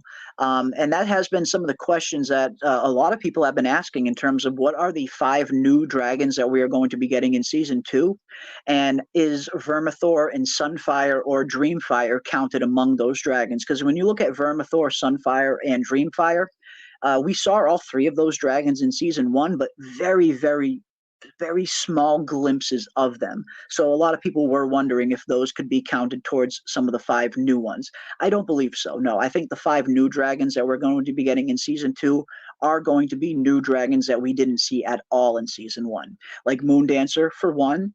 We will be getting Silverwing. I believe Silverwing will be another one. We have been getting some kind of confirmation that Sheep Stealer will be in season 3. So it looks like, and Taraxes as well. It looks like we have heard some confirmation about maybe seeing Taraxes and even Stormcloud. So that could be the 5 new dragons that we're getting in this season. But I do believe they're dragons we haven't seen before. I don't think they're going to be any of the ones we saw in season 1, even the ones that we only saw small glimpses of. Let's see what else we got. Team Cheese's dog, says Rupert Kennedy. Yes, my friend, I am right there with you. Team Cheese's dog. And George R. R. Martin himself actually had a statement on the dog, and he loved the dog, and he so much that he wished he would have included a dog in his portion of Fire and Blood when it came to the blood and cheese sequence in the book. And that's very interesting. It seems like George has been very impressed at times with some of the on-screen adaptations of some of these characters. Seems like he's very impressed with what they did with Helena, giving Helena a kind of extra layer of depth in terms of making her a dragon dreamer. George really enjoyed that aspect, he said. We know how much he raved about what they did for King Viserys in season 1. George was a huge fan with what the show did for King Viserys, so much that he wished that he could go back and rewrite those portions of Fire and Blood with Paddy Considine's version of Viserys in mind. Because when you look at the book Viserys versus the show Viserys, it's one of the few cases where the show completely surpasses the books in every way, shape, or form. So I think that'll be interesting. I think that'll be interesting. I think it's been very interesting to see these adaptations and, which ones are kind of even surpassing their book counterpart in some ways. That'll be pretty interesting. We got a $2 super chat from Cat Buchanan. The showrunners have said no Nettles, period. Have they said that? I have not heard that confirmed from any of the showrunners. We actually got an interview with Ryan Condal a few weeks ago on the channel History of Westeros. Definitely check out that interview if you haven't already. And in the comments section, they say that Ryan specifically asked them to not ask about Nettles. So I don't think they have confirmed anything publicly, whether or not Nettles will be in the show or not. At least I haven't seen any official confirmation from the showrunners. Maybe I missed it, but I have not seen any official confirmation yet.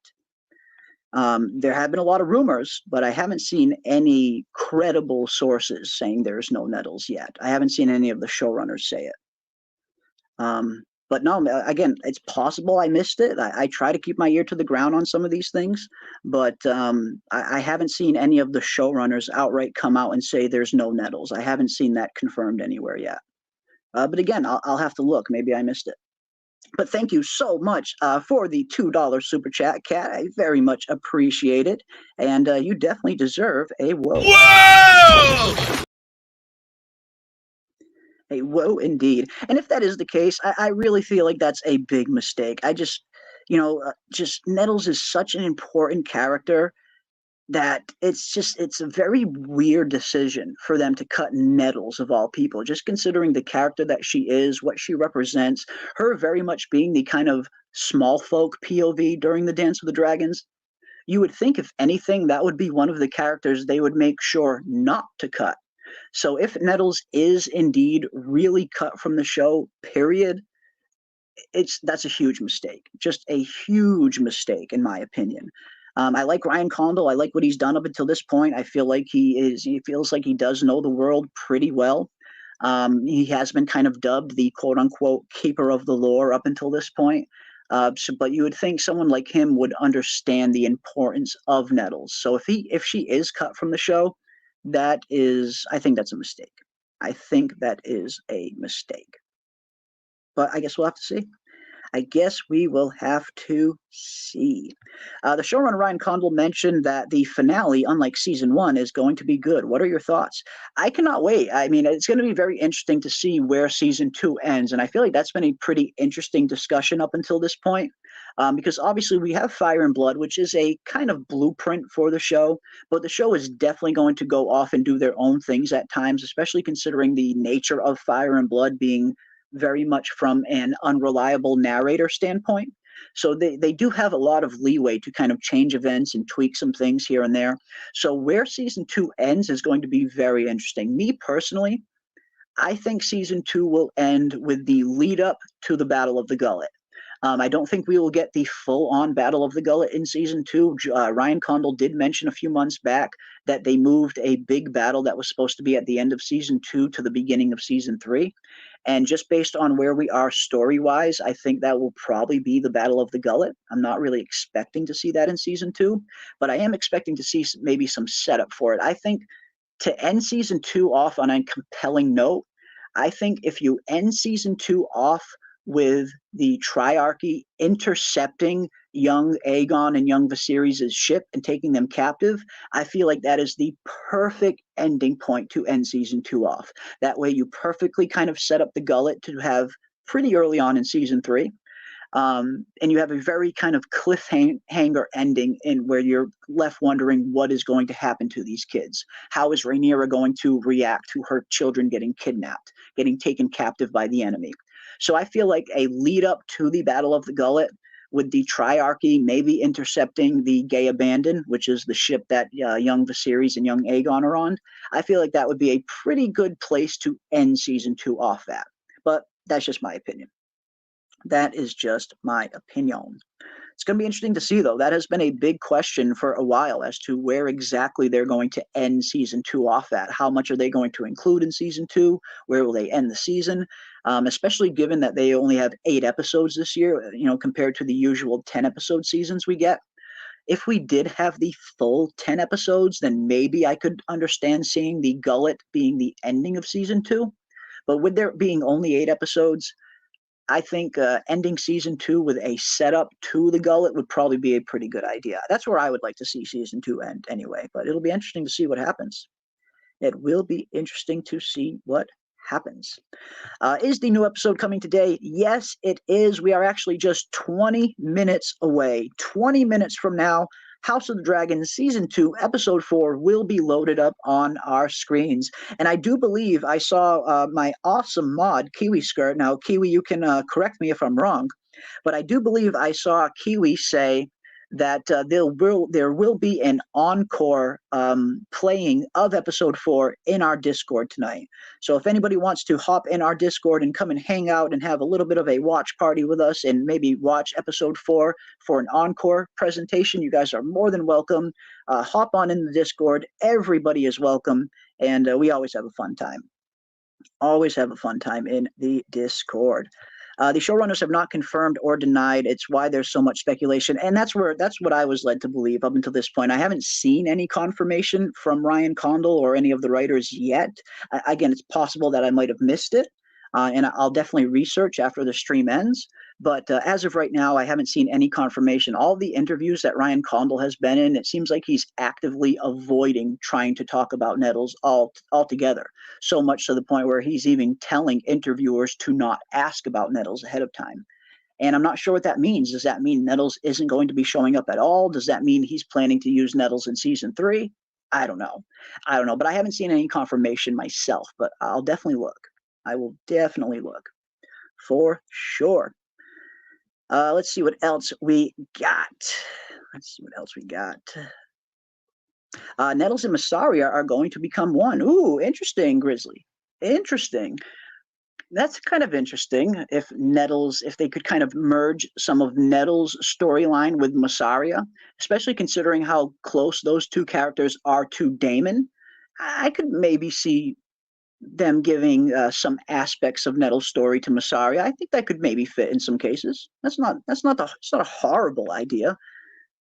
I mean, not having Nettles is a horrible idea, but if there is no Nettles, I mean, maybe they could give some of her storyline to Mysaria. It seems like, if the rumors are to be believed, it seems like they are giving a portion of Nettles' storyline to Rhaena, which seems to be some of the working theory up until now. There is a big rumor going around that Rhaena might actually be the one to claim Sheep Stealer. And again, if that is the case, I just feel like it's a huge, huge mistake. But I guess we'll have to wait and see. I guess we will have to wait and see. Either way, I'm looking forward to seeing what they do. Fire and Blood, of course, is a blueprint, but it's not an exact one-to-one depiction. And for me, whenever it comes to adapting source material, I like seeing proper adaptations. And the word adaptation is key. This is an adaptation, not a one-to-one depiction. So there are going to be things that are adapted at times that are going to be different from the book. And I'm totally okay with that. I mean, I just want a good story. Whatever it takes for them to create a good and compelling story, that is all I want. If it deviates from the books at times and is still a good story, I am totally cool with that. Totally cool with that. But I really hope they didn't cut Nettles. I really do think that would be a mistake.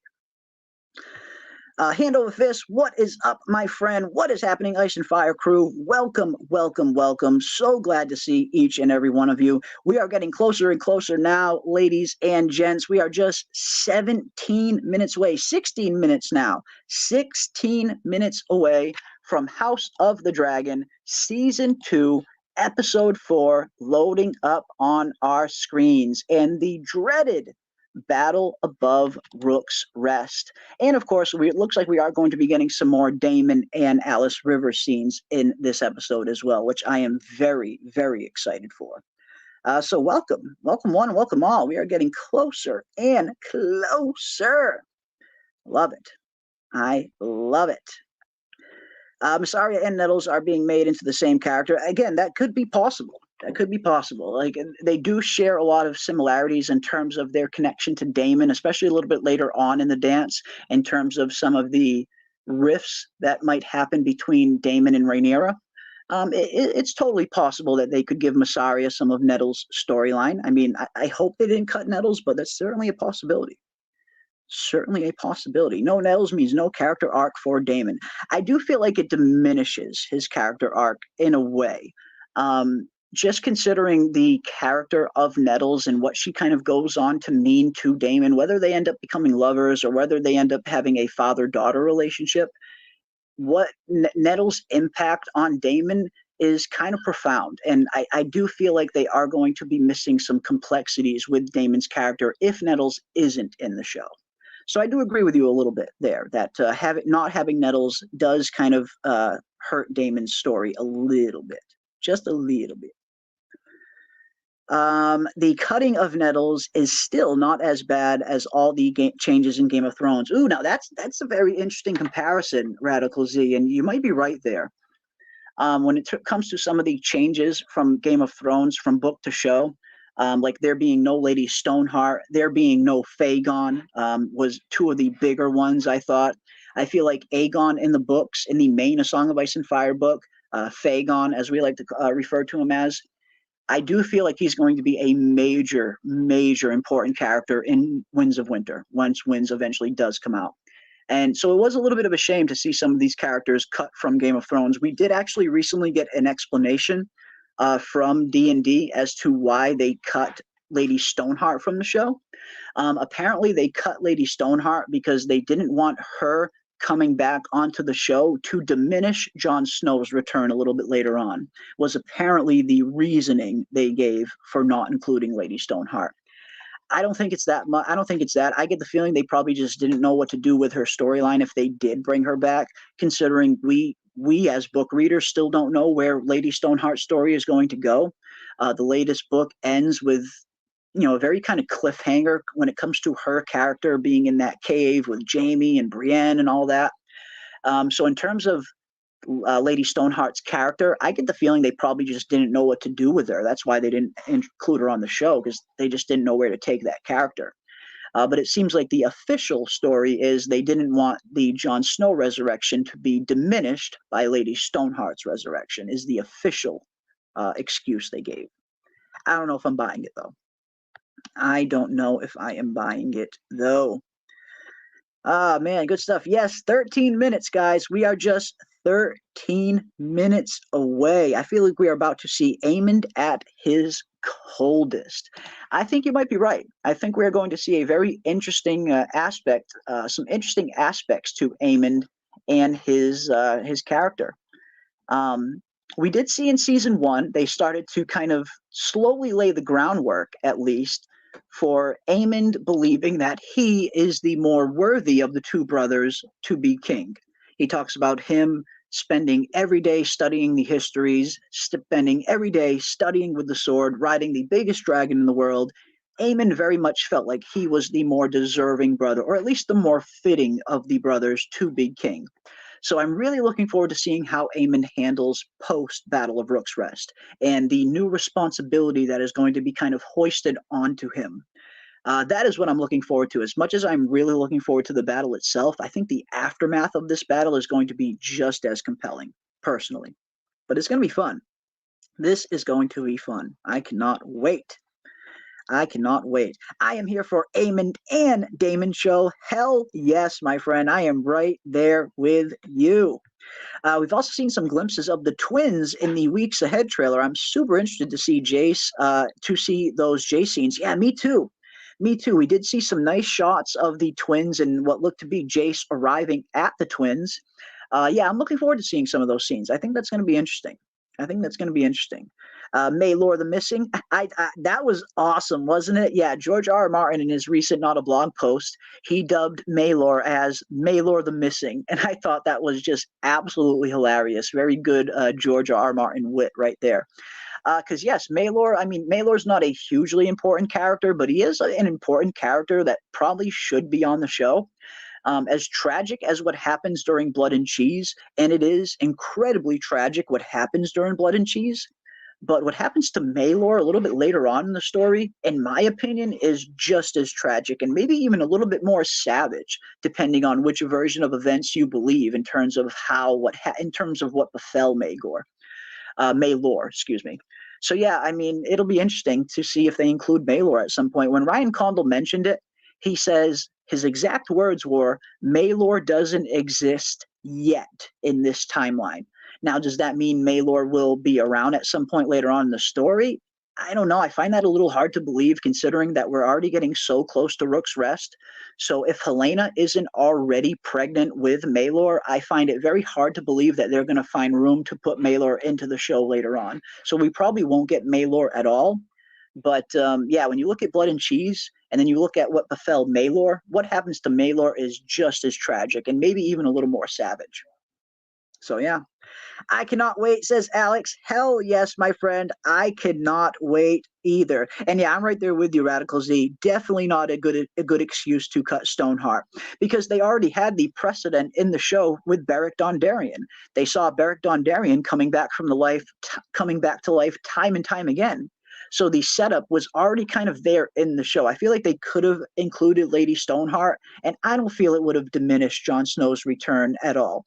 But again, I get the feeling that's not the real excuse. I get the feeling the real reason they didn't include Stoneheart is because they just didn't know what to do with her storyline. Because at the end of the day, Dan and Dave were kind of decent at adapting material, but when it came to creating their own material, they utterly failed. So I get the feeling they just didn't know what to do with Lady Stoneheart, so that's why they cut her from the show. But yeah, they could have easily included her, and I don't think it would have diminished Jon's return at all. Aemond is a badass. Hell yes, he is. I like Aemond. I know he's a very interesting character, and I always like interesting characters, whether they're heroes, villains. I like compelling characters, and I really like compelling actors and actresses. And I feel like Ewan Mitchell, he's a very strange and unique actor, and the kind of the physicality and the presence that he brings to the role of Aemond has been very interesting to watch unfold on screen. So yeah, he's definitely one of my favorite characters on the show. He's one of those characters that I just can't wait to see his scenes pop up on screen. And I'm looking forward to seeing, in particular, how he handles post-Battle of Rook's Rest. If you've read Fire and Blood, and you know what is about to happen during this battle, you know that Aemond is going to be in a much different position after the battle compared to where he is when it starts. And that is what I'm looking forward to. How is Aemond going to handle this new position that he finds himself in after the Battle of Rook's Rest? How is he going to handle the responsibility that is kind of thrust upon him? That is the aspect I am really looking forward to seeing on the show. How will Aemond handle the battle afterwards? Hell yes. I'd like to see some good gore in this battle. I think we might see some. We did see some very nice behind the scenes and some leaked footage when they were actually filming the Battle of Rook's Rest, and they had so many extras for this episode, so many burnt extras too. You had extras just walking around burnt from head to toe. So I do think we will see a decent amount of gore in this episode. I do think we will. I am scared for today's episode. Don't know if I am emotionally prepared for it. I am right there with you. It's one of those episodes where I am equally excited and equally dreading it. Because for me, I've always been Team Dragon. I mean, whether you're Team Green, Team Black, Team Dragon, Team Smallfolk, all teams are welcome here. But for me, I never really bought into the whole Team Black or Team Green thing. I've always been Team Dragon. I feel like the dragons are the real victims in the Dance of the Dragons. They're the ones who really suffer when the High Lords play their Game of Thrones, as the small folk do as well. But I've always been Team Dragon, and seeing some of these dragons start to drop is not going to be easy. Again, equal parts excited, but equal parts dreading it as well. So I'm right there with you. I am right there with you. I wonder if we'll get some book lines tonight. I wonder. Yeah, I wonder if we will. I wonder if we will. I really hope we get the one line in particular from Aemond. I don't know if it'll be in this episode or next episode, but I really hope we get that one line from Aemond. It's hard to kind of say it without spoiling anything, but book readers will know what I mean when I say it looks better on me than it ever did on him. I really hope we get that line from Aemond at some point. If not in this episode, maybe next week's. And yeah, episode 5 will be very interesting, seeing the aftermath of the Battle of Rooks Rest. And that's something I've been very excited to see. I'm very much looking forward to the battle itself, but I'm probably looking forward to the aftermath of the battle even more, just considering to see where some of these pieces are going to fall, how some of these characters are going to continue after the Battle of Rooks Rest, considering what gets lost in this episode. Yeah, I am just as much looking forward to the aftermath as I am the battle itself. Definitely. And yeah, we are definitely overdue for a good battle, says Oswin Hull, and I 100% agree with you, my friend. Yeah, we're overdue. We are overdue for a very good battle scene. I feel like we got a pretty decent one in season 1 when it came to season 1, episode 3, when Daemon was down in the Stepstones. That was a pretty good battle episode. I actually really enjoyed that one. I know it came under some kind of criticism, and in some aspects, the criticism was very fair. But overall, I did enjoy the Daemon episode in season 1, episode 3. That was a very nice battle, seeing him go up against a crab feeder, seeing him put it all on the line to try and draw these crab feeder troops out from the caves, which has rendered the dragons pretty much useless up until that point. I very much enjoyed that episode. And yeah, we haven't really got a big battle sequence since then. So yeah, we're overdue. We are definitely overdue for a nice big battle. And we are getting closer and closer now, ladies and gentlemen. We are just 4 minutes away. 4 more minutes until House of the Dragon Season 2, Episode 4 loads up on our screen. And I cannot wait. I cannot wait. Will Daemon walk away from the God's Eye? That's my question. That is my question as well, Matt. I am definitely wondering that as well, because the book makes it a little bit ambiguous as to whether or not he does walk away or not. I mean, no body is ever found, for one. It is mentioned that there are some strange currents in that water and some very hungry fish. So it's hard to tell what actually happened after the God's Eye, but I cannot wait to see how the show handles that. That is probably when it comes to all the events that happen in the book, the Battle Above the God's Eye is definitely the event I am looking forward to the most. I mean, it's probably the climactic event in the book. It's what pretty much almost all of the Dance of the Dragons leads up to. And I love how they're already laying the foreshadowing for it very early on. Here we are in season 2, and they're already foreshadowing the Battle Above the God's Eye with Alice Rivers in that very cryptic line she says to Daemon in episode 3. From all of the lines we get from Aemon saying, "My uncle is a challenge that I welcome." I love how they're already laying the groundwork for the Battle Above the God's Eye, because that's going to be a nuts one. That one is going to be nuts. But here we are, ladies and gentlemen. We are getting closer and closer now. We are just 3 minutes away. 3 more minutes. Fire and blood, my friends. I wish you all good fortune in the wars to come. Yes. Hell yes. I love it. I love it. We are getting closer and closer now. I cannot wait. I cannot wait. We are 2 minutes away now, ladies and gentlemen, so I am going to get ready to probably close this one down soon. And if I have time, I am going to try and go live tonight. I know I don't usually go live right after the episode airs. I usually do my after show on Mondays. If I have time tonight after the episode is over, if I have time, I'm going to try and go live tonight after the episode. If not, I will definitely be going live tomorrow night for our live breakdown and review. I will try to go live tonight if I can, but I'm not sure if I'm going to be able to. I've recently moved in with my parents. I am taking care of my sick mother at the moment. She's got some pretty serious health concerns, so I've been kind of her caretaker over the last few months. So if I am able to go live tonight after the episode airs, I will definitely do that. But if not, I will definitely be live tomorrow night if not. But here we are, folks. We are getting closer and closer. We are 1 minute away. One more minute until it is Dracarys time, says Infinity. So I am going to get ready to close it down, but I want to thank each and every one of you for coming and hanging out with us tonight. I love doing these pregame shows and killing some time while we wait for the new episode to load up. You guys are always so supportive of the channel. I can't thank each and every one of you enough. I love having these discussions.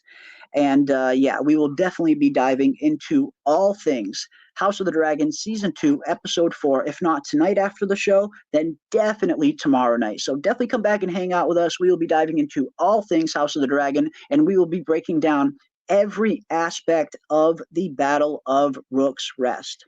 But again, I want to thank each and every single one of you for spending some time with us and coming and hanging out with us and killing some time while we wait for the new episode to load up. I very much appreciate each and every one of you. I hope everybody had a very safe and fun holiday over the weekend. Hope you guys are enjoying your weekend. So get out there, enjoy House of the Dragon Season 2, Episode 4. And again, I will try and go live afterwards, but if not, we will probably be in the Discord doing an encore watching of Episode 4. So after you guys are done watching it, if you want to come and hang out with us in Discord, we will be in there hanging out, talking about the episode, probably watching an encore premiere of it. So definitely come and hang out with us in the Discord if you haven't already. And again, big thank you to each and every one of you. Get out there, have some fun. Of course, as always, stay safe, ladies and gentlemen. Be kind to one another. And as always, keep those tinfoil hats on, folks. And I will see you on the next one. I will drop the Discord link in the chat. And yes, Kiwi Skirt will be streaming it live right from our Discord. And thank you so much for that, Kiwi. You've been such a great mod. I can't thank you enough. I feel like I should be putting Kiwi on the payroll. She's so awesome. So thank you so much for all the support that all of you guys have been showing the channel. I really can't thank each and every one of you enough. So yeah, definitely hop on into the Discord. There is the link for our Discord right there. We will be doing a live viewing of House of the Dragon Season 2, Episode 4 directly in there, and I'm sure we'll be discussing it afterwards. So until next time, ladies and gentlemen, stay safe out there, be kind to one another, and as always, keep those tinfoil hats on, folks, and I will see you on the next one.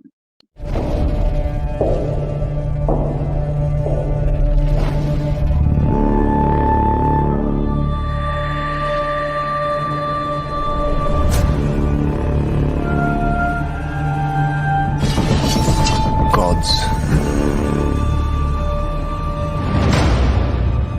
kings,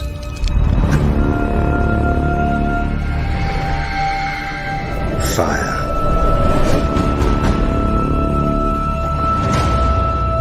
and blood.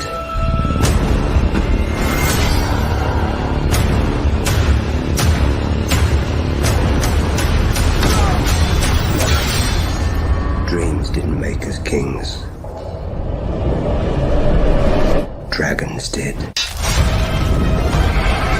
The threat of war looms.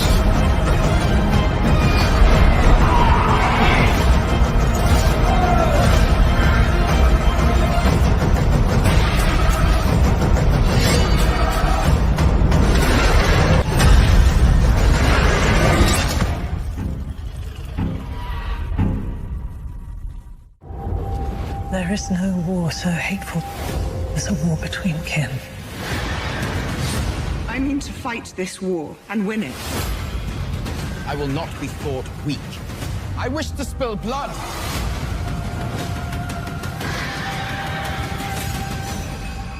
And no war so bloody as a war between dragons.